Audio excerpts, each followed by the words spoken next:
नमस्कार. आज आपण साबुदाण्याचा पराठा कसा बनवायचा ते बघणार आहोत. पराठा बनवण्यासाठी मी 1 वाटी साबुदाणा घेतला आहे. सगळ्यात आधी आपण साबुदाणा भाजून घ्यायचा आहे. त्यासाठी मी इथे मीडियम फ्लेमवर पॅन तापायला ठेवलाय. त्यात साबुदाणा टाकायचा आहे आणि तो 2 मिनिट मीडियम फ्लेमवरच भाजून घ्यायचा आहे. साबुदाणा भाजताना सारखं हलवत राहायचं आहे. 2 मिनिट झालेले आहेत. गॅस बंद करूया. साबुदाणा थंड होण्यासाठी त्याला एका प्लेटमध्ये काढून घ्यायचंय. साबुदाण्याचं मॉइश्चर संपेपर्यंतच त्याला भाजायचंय. त्याचा कलर बिलकुल चेंज होऊ द्यायचा नाहीये. साबुदाणा आता व्यवस्थित थंड झाला आहे. आता त्याला मिक्सरमध्ये बारीक करून घेऊया.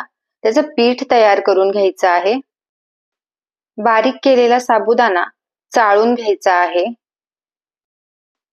पराठे लाटण्यासाठी थोडंसं पीठ बाजूला काढून घ्यायचं आहे.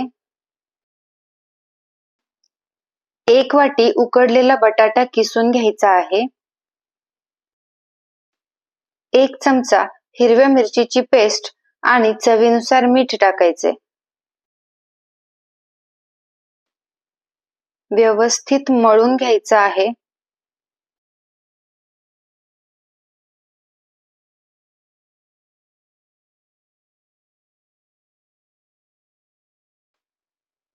थोडं थोडं पाणी टाकून सॉफ्ट मळून घ्यायचंय.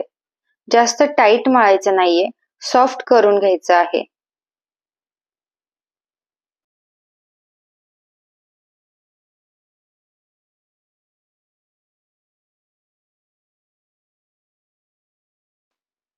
दहा ते 15 मिनिटे रेस्ट होण्यासाठी झाकून ठेवायचं आहे, म्हणजे साबुदाणा व्यवस्थित फुगेल. 15 मिनिटे झालेली आहेत. आता आपण पराठा लाटून घेऊयात. त्यासाठी मळलेल्या पिठाचे चपातीला जसे गोळे बनवतो तेवढ्याच आकाराचे गोळे तयार करून घ्यायचे आहेत. आता अशा पद्धतीने लाटून घ्यायचे आहेत.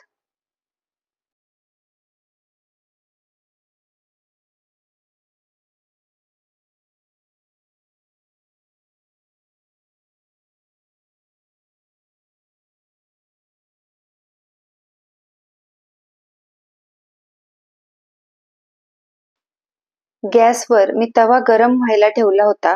आता या तव्यावर थोडंसं तेल किंवा तूप पसरवून लावायचं आहे आणि आपला पराठा भाजण्यासाठी त्यावर टाकायचा आहे. गॅसची फ्लेम हाय ठेवायची आहे आणि अर्ध्या मिनिटाने आपला पराठा पलटायचा आहे. आलटून पलटून दोन्ही साईडने पराठा व्यवस्थित भाजून घ्यायचा आहे. आपला पराठा दोन्ही साईडने व्यवस्थित भाजलेला आहे. आता त्याला एका प्लेटमध्ये काढून घ्यायचं आहे. दही किंवा शेंगदाण्याच्या चटणीसोबत तुम्ही हा पराठा सर्व्ह करू शकता.